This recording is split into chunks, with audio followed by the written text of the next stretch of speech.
Então, vamos tentar falar um pouquinho dessa importância desse aumento de carga, né? E o que é a carga exatamente, né? A carga é a resistência, a dificuldade, né? A velocidade, no caso da caminhada, da corrida, né? Quer dizer, isso representa a carga, né? O que a gente está com...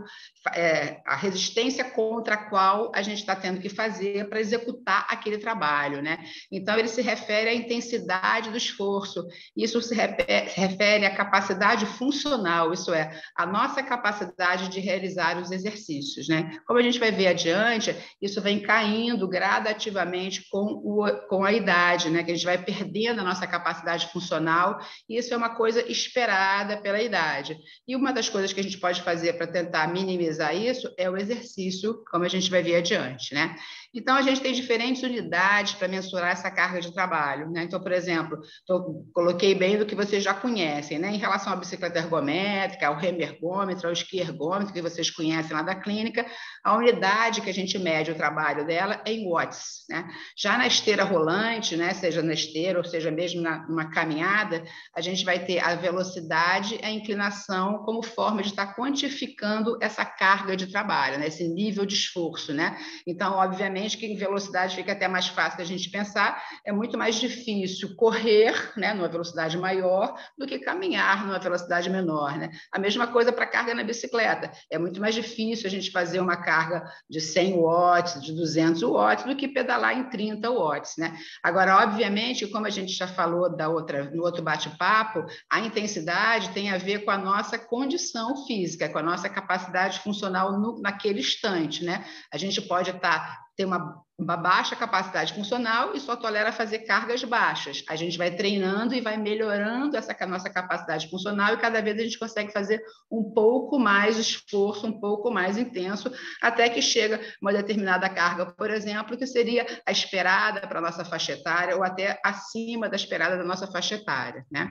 Tá, então, por que a gente aumenta a carga, né? É para isso, é para aumentar a nossa capacidade funcional, que é a nossa capacidade de realizar tarefas físicas, né? De suportar esse esforço físico, que está presente em várias atividades da vida diária, né? Então, não basta a gente só pensar, mas eu não quero ser atleta, eu não quero ser maratonista, eu não quero participar de prova nenhuma, eu não quero provar nada para ninguém. Sim, mas você quer continuar tomando banho sozinha, você quer continuar se vestindo sozinha, você quer continuar arrumando a sua casa, carregando a sua mala quando você for viajar, pegando o neto no colo e vai por aí afora, né? Então, todas as atividades da vida diária requerem força, requerem capacidade funcional, né? Então, para isso que a gente precisa estar treinando e precisa estar aumentando a nossa carga, porque o nosso organismo, ainda bem, vai se adaptando a esse esforço e vai ficando mais fácil esse esforço. Aí, quando fica fácil, é a hora da gente tentar estimular um pouco mais, aumentar mais a intensidade do esforço, para exigir mais da gente, para que a gente possa, no nosso próximo passeio com o neto, por exemplo, passear com mais tranquilidade, né?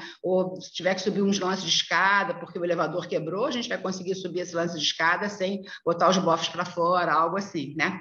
E o outro motivo, né, porque é aumentar a carga para melhorar a nossa capacidade funcional, também se refere à nossa condição aeróbica. E muitas vezes essas coisas correm muito paralelas, é difícil da gente saber quem é quem aqui, né? Então, vou tentar falar rapidamente para vocês que existe uma diferença entre capacidade funcional e a nossa condição aeróbica. A condição aeróbica é o VO2, é o consumo de oxigênio, é aquilo que a gente mede no nosso teste de esforço, né? Quando a gente faz aquele teste de esforço com o bocal, a gente procura medir o nosso consumo de oxigênio de uma forma real, medida mesmo, não é estimada por fórmula, ela está sendo medida. Essa é a condição aeróbica, que se refere ao consumo de oxigênio, que, em outras palavras, é a quantidade de oxigênio que a gente está conseguindo pegar do meio ambiente, que o ar está aqui para todo mundo, né? Tem oxigênio para todo mundo respirar, então é a quantidade de oxigênio que a gente consegue respirar, que o nosso sistema circulatório, através do nosso coração e dos nossos vasos sanguíneos, conseguem levar esse oxigênio lá para a célula do músculo, a célula que vai fazer o exercício, aquela célula que vai ter que contrair para subir a escada, vai ter que contrair para esfregar o braço na hora do banho, né? Então, esse oxigênio chega lá naquela célula muscular e lá dentro da célula, dentro do mitocôndria, na presença de alguns substratos, como a glicose, por exemplo, ela faz uma série de processos químicos e transforma isso em energia mecânica, isso é, dessa transformação na presença do oxigênio, na quebra de algum substrato, como a glicose, que é o mais comum, mas pode ser a proteína, pode ser a gordura, ele vai gerar o ATP, né, que é a adenosina trifosfato, sem querer dar aula de fisiologia, só muito rapidamente falando desses conceitos, e esse ATP é o que faz a energia acontecer, faz com que as células musculares se contraiam, né? Então, quando a gente está levantando a perna para fazer uma caminhada, né, a gente nem pensa nisso, mas o que aconteceu foi tudo muito rapidamente, o oxigênio entrou, chegou lá na célula, se transformou em energia, e isso permitiu com que o nosso músculo contraísse e a gente conseguisse dar uma caminhada, conseguisse subir a escada e tudo mais.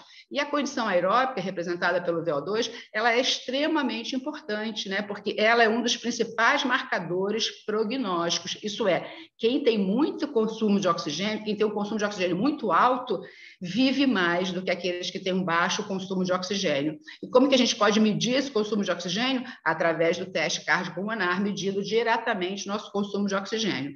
E ele, muitas vezes, ele se parece com a nossa capacidade funcional, que é a capacidade de realizar o exercício. Mas como existe a eficiência mecânica e também a ineficiência mecânica, então, muitas vezes, elas não são paralelas. Isso é, às vezes, o indivíduo tem uma capacidade, uma condição aeróbica X, né? Digamos, sei lá, vou chutar um número aqui, de 20 mililitros, que seria o suficiente para ele caminhar normalmente, caminhar a 4 km por hora, por exemplo, só que ele consegue caminhar mais rápido, ele consegue caminhar 5, numa velocidade que talvez precisasse de um VO2 maior, mas como ele está eficiente, por que ele está eficiente? Porque ele treinou muito esse gesto, ele consegue fazer esse gesto com mais facilidade, né? Então, com isso, ele tem uma capacidade funcional acima da sua condição aeróbica, tá? Mas, assim, isso é mais filigrana, não é tão importante a gente estar esmiuçando isso. O importante é que vocês saibam que a gente quer aumentar a carga para aumentar a capacidade funcional de vocês, isso é, a capacidade de realizar exercícios, de fazer as tarefas de vocês, e para aumentar a sua condição aeróbica, que isso é um fator prognóstico importante, tá? MET também é a mesma coisa do VO2, às vezes vocês escutam esse termo MET, né? MET é simplesmente uma continha, pegar o VO2, dividir por 3,5, que chega a um MET, e um MET é a quantidade de oxigênio que a gente precisa tá consumindo e metabolizando e transformando energia para o repouso, né? Para a gente estar aqui sentadinha, olhando, a gente está consumindo um MET. Conforme a gente vai fazendo o exercício, a gente vai aumentando esse consumo de oxigênio, vai aumentando essa quantidade de MET, né? Então, já existem tabelas, já existem o esperado para cada atividade. Por isso, quando a gente faz um teste de esforço em vocês e a gente quantifica qual é o MET máximo de vocês, a gente já sabe dizer, olha, essa pessoa não vai conseguir correr, ela não tem MET suficiente para conseguir correr. Essa pessoa vai poder ter uma relação sexual, ela tem MET suficiente para ter uma relação sexual, e vai por aí afora, né? Então, de acordo com o que vocês conseguem, a gente consegue estimar o que possivelmente vocês vão estar fazendo, tá? Esse gráfico aqui, ó, mostrando rapidamente a evolução da condição aeróbica que seria esperada, né? Nesse azulzinho aqui, eu botei para homem, mulher um pouquinho diferente, um pouquinho mais abaixo a curva, mas para não confundir, eu botei só um exemplo aqui. Então, o homem seria nessa curva azul do meio, né? E se o homem está fisicamente ativo, o que ele acontece? Ele vai para a curva verde, ele vai para cima, ó, no eixo do X, o mouse, né? Aqui no eixo do X é a idade, 20 anos, 40 anos, 60 anos, 80 anos. E aqui eu estou colocando o VO2, exatamente essa medida que eu falei da condição aeróbica, né? Então, esse aqui seria o esperado, e a gente vê que a gente vai caindo a condição com a idade, não tem jeito, isso é do nosso envelhecimento, mas se eu sou fisicamente ativo, eu consigo jogar isso para cima, entendeu? Eu consigo estar cada vez botando mais para cima a minha condição aeróbica, e se eu sou sedentário, aqui em vermelho, eu fico mais para baixo. De forma que, se a gente for puxar essa linha, esse traçadinho aqui, vermelhinho que vocês estão vendo, a gente pode ver que um homem ativo de 80 anos de idade, né, O VO2 dele pode ser parecido com um homem de 40 anos de idade que seja sedentário ou de uns 60 anos de idade que seja um basal, né? Então, mostrando que a atividade física faz com que a gente diminua o declínio desta natural curva do envelhecimento, né? A gente joga ela mais para cima e faz com que a gente pareça ter menos idade do que a gente tem sob o ponto de vista funcional, sob o ponto de vista de capacidade de exercício. Por isso, assim, a gente adora quando a gente pega um teste onde a pessoa está fisicamente ativa e o VO2 dela é acima do esperado. É uma coisa que me dá muito prazer é falar assim, você tem 60 anos, mas sua idade aeróbica é de um homem de 40. Nossa, isso é a glória, entendeu? A glória para a gente, a glória para vocês, né? E isso como é que a gente consegue? Só fazendo exercício, né? Quer dizer, tendo bons pais, né? Porque grande parte da condição aeróbica é herdada geneticamente, né? Mas o que nos cabe fazer para tentar melhorar é fazer o exercício para tentar jogar essa curva, para a gente ser a curva verde e não ser a curva nem azul nem a vermelha aqui, tá? E como é que a gente aumenta a carga? Bom, a gente vai aumentar a carga gradativamente, tá? Quer dizer, nada de um dia andei, no dia seguinte já vou correr. Não, é gradativamente, de acordo com a nossa tolerância, tá? Introduzindo o treinamento intervalado é uma das formas mais interessantes e mais fáceis da gente estar fazendo esse aumento de carga. Porque o que é o treinamento intervalado? É quando a gente alterna diferentes intensidades. Então, por exemplo, estou eu andando a 4 km por hora e está confortável para mim andar a 4. Aí agora eu queria aumentar um pouquinho minha velocidade, vou tentar andar em 4,5. 4,5 eu não consigo, fiquei muito cansada com 4,5, não está dando. Ok, então vamos intervalar? Vamos a 4,5 minuto, volta para 4, 3 minutos. Vamos a 4,5 minuto, volta para 4. E aí você vai começando a tolerar, entendeu? Então aquele esforço que estava muito forte para você, para manter durante muito tempo, por um curto período de tempo, você tolera e volta, né? Não vou entrar muito nos detalhes, mas é como se a gente estivesse ultrapassando um pouquinho o nosso limiar anaeróbico e depois voltando, né? Então, isso é uma forma da gente estar aumentando a carga, né? E é importante a gente respeitar nossos limites físicos, sejam eles cardiovasculares, respiratórios ou musculoesqueléticos. Isso é, às vezes a gente quer aumentar a carga, mas a gente se depara em algum limite. Bom, não posso aumentar mais, porque aí, a partir daí, eu faço isquemia miocárdica. Eu não posso aumentar mais, porque a partir daí, meu joelho dói muito, incha, e aí eu tenho que parar de fazer exercício. Então, a gente tem que prestar atenção nesses fatores limitantes para que a gente não ultrapasse a nossa capacidade de estar aumentando a carga. Quando a gente vai gradativamente, a tendência é que a gente consiga até ultrapassar esses limites. Isso a gente vê nitidamente na isquemia miocárdica. É um assunto muito frequente na clínica, como vocês sabem. Muitas pessoas vão para lá com seus problemas cardíacos e apresentam uma isquemia miocárdica, isso é, sofrendo, o seu coração sofrendo, né, naquele determinado esforço, né, porque a coronária está lá, não está entupida, mas ela está entupindo, né, então ela está dificultando o fluxo de sangue quando eu preciso de mais sangue para aquele coração, por exemplo, no esforço, então me provoca uma isquemia. Conforme eu vou treinando, eu vou vendo que essa isquemia a gente vai empurrando a isquemia para cima, né? Então, se a 4 km por hora aquele indivíduo fazia uma isquemia, agora com 2, 3 meses ele andando naquela velocidade, fazendo um intervalado, a gente monitorando, vendo tudo direitinho, daqui a pouco com 4 km ele já não faz mais a isquemia, ele vai fazer só com 4,5, com 5 e por aí afora, né? Então, é mais um motivo também da gente querer estar aumentando a carga aqui, né? E o treino intervalado, então, né, só para falar um pouquinho dele, já está acabando o tempo, né? É para a gente alternar diferentes intensidades de esforço, né? E também pode alternar com esforço e repouso, né? Todo mundo que frequenta a clínica já cansou de ver aquela esteira do entra e sai, né? Que é a pessoa correndo 15 segundos e parando 15 segundos, correndo 15 segundos, parando 15 segundos. Esse é um treinamento de alta intensidade intercalado com repouso, né? Mas a gente pode variar a duração, intensidade de cada fase do treinamento. Então, esse exemplo que eu já tinha dado, vai caminhar 4 minutos, vai descansar 1 minuto, ou caminhar lento 1 minuto, caminhar rápido 1 minuto, e vai por aí afora. São infinitas as combinações do treinamento intervalado, tá? Então, a gente pode estar treinando com muita intensidade, com menos intensidade, mas é o treinamento intervalado. E aqui...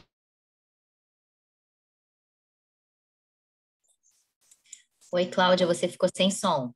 Ah, me tiraram o som aqui. Melhorou? Melhorou agora? Estou com som? Tá.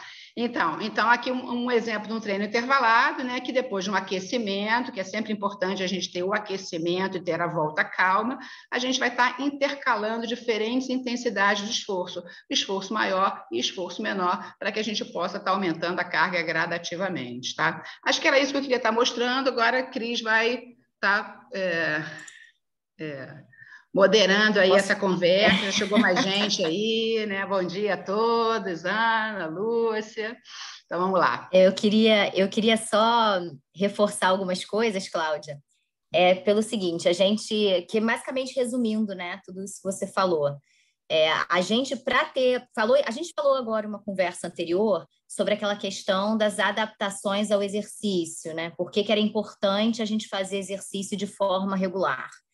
Basicamente, porque para eu ter adaptações relacionadas ao exercício, aquelas adaptações benéficas, cardiovasculares, musculares, e algumas outras, eu basicamente tenho três princípios e eu acrescentaria um quarto que a Cláudia também já falou.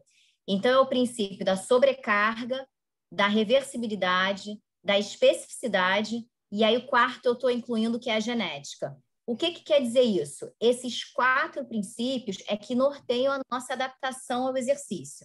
A sobrecarga, que é o que a Cláudia estava trazendo hoje, é isso. Eu preciso fazer um exercício que me exercite, me exija um pouco mais, pelo menos, do que o habitual, para que eu tenha essas adaptações ao exercício. Essa é a sobrecarga. Por isso que a gente sempre tenta puxar um pouco mais, e aí esse quanto mais vai depender de cada um.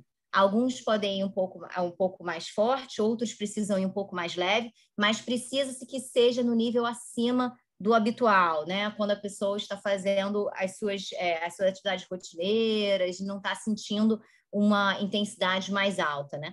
A outra é a reversibilidade. Então, no momento que eu paro de fazer exercício físico de forma regular, eu perco essas adaptações. A gente já sabe, quer dizer, pelo menos já tem estudos mostrando que talvez a gente não perca todas as adaptações que a gente obteve, né? Memória muscular, essas coisas, mas a maioria, pelo menos, a gente já sabe que a gente perde. Por isso, então, é interessante que a gente faça os exercícios de forma regular. E especificidade, o terceiro princípio. Se eu quero treinar a minha condição aeróbica, eu preciso fazer exercício aeróbico. Se eu quero treinar a minha força muscular, eu preciso fazer exercícios de fortalecimento muscular. Então, eu tenho que treinar o que eu quero, aonde eu quero melhorar.